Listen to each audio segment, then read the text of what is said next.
YouTube પર નવા આવનારા ક્રિએટર્સ માટે સૌથી મોટો સવાલ શું હોય છે? વ્યૂઝ કેવી રીતે વધારવા? આજની આ વાતચીતમાં આપણે એક એવી જ સ્ટોરી જોવાના છીએ જે આપણને યુટ્યુબ પર ગ્રોથ કરવાનો એકદમ સાચો રસ્તો બતાવશે. તો ચાલો શરૂ કરીએ. આ નંબર જુઓ, ફક્ત 3. વિચારો કે કોઈએ કેટલી મહેનતથી પોતાનો પહેલો વિડિયો બનાવ્યો હોય અને કલાકો સુધી રાહ જોયા પછી તેને મળે માત્ર 3 વ્યૂઝ. આ આંકડો જ એક મોટી નિરાશા અને એક બહુ મોટી શીખની શરૂઆત છે. તો આ વાર્તા છે આરવની. આરવે બહુ જોશ અને ઉત્સાહ સાથે પોતાની યુટ્યુબ ચેનલ શરૂ કરી. નામ રાખ્યું આઈ જ્ઞાન એકમદાય. એનું એક જ સપનું હતું કે એનું જે નોલેજ છે એ દુનિયા સુધી પહોંચાડે. જરા કલ્પના કરો એ પરિસ્થિતિની. તમે ખૂબ મહેનત કરીને એક વિડિયો બનાવો, તેને અપલોડ કરો અને પછી કલાકો સુધી રાહ જુઓ કે હવે વ્યૂઝ આવશે. પણ પરિણામ શું? ખાલી 3 વ્યૂઝ. આ જોઈને તો કોઈનું પણ દિલ તૂટી જાય, બરાબર ને? આરવને પણ એવું જ લાગ્યું, જાણે બધી મહેનત પાણીમાં ગઈ. અને બસ આ જ નિરાશામાં અને વ્યૂઝ વધારવાની ઉતાવળમાં આરવે એક એવી ભૂલ કરી નાખી જે મોટાભાગના નવા ક્રિએટર્સ કરે છે.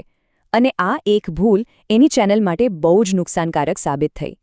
તો સવાલ એ છે કે જ્યારે કોઈ રસ્તો જ નહોતો દેખાઈ રહ્યો ત્યારે ગભરાટમાં આરવે એવું તો શું પગલું ભર્યું હશે? કારણ કે એની આ એક ભૂલ જ આખી વાર્તાનો ટર્નિંગ પોઈન્ટ બનવાની હતી. એણે શું વિચાર્યું ખબર છે?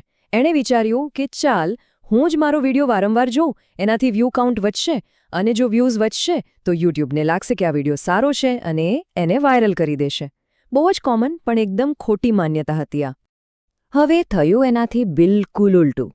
જે પરિણામની આરવને આશા હતી એ તો ન મળ્યું. પણ બીજા દિવસે યુટ્યુબે એના વિડિયોને લોકો સુધી પહોંચાડવાનું જ ઓછું કરી દીધું. આરવ તો એકદમ કન્ફ્યુઝ થઈ ગયો કે ભાઈ, હું તો વ્યૂઝ વધારવાની કોશિશ કરું છું, તો પછી આવું કેમ થયું? પણ આરવ હાર માને એવો નહોતો. એણે નક્કી કર્યું કે આનું કારણ તો શોધીને જ રહીશ.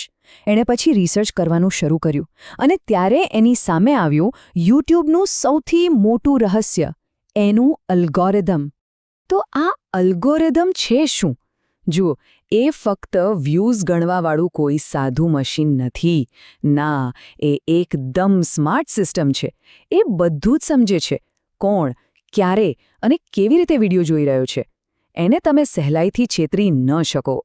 હવે આ સમજવા જેવું છે.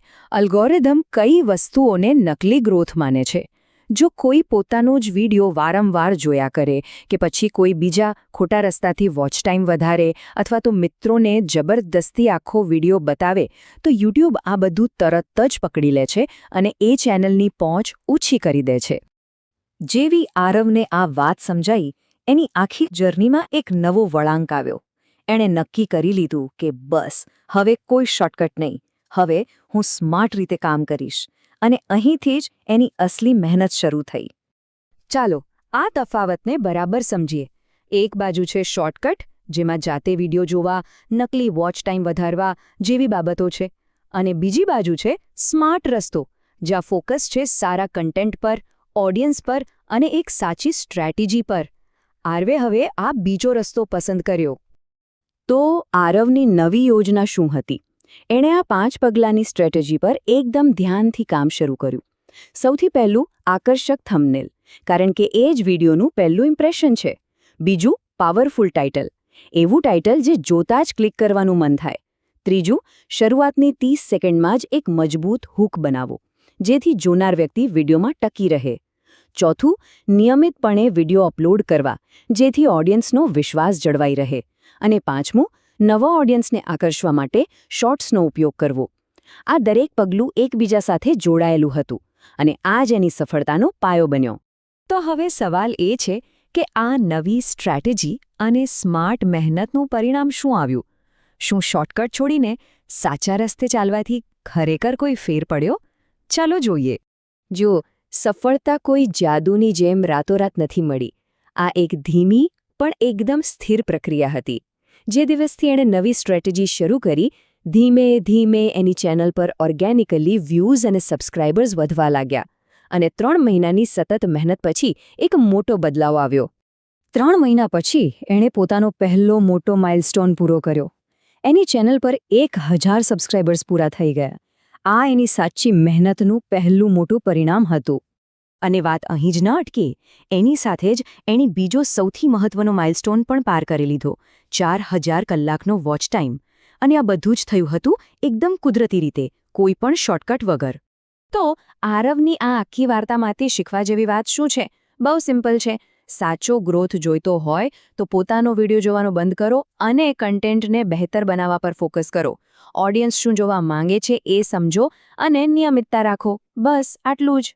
અને અંતે આખી વાતનો સાર બસ એક જ વાક્યમાં છે.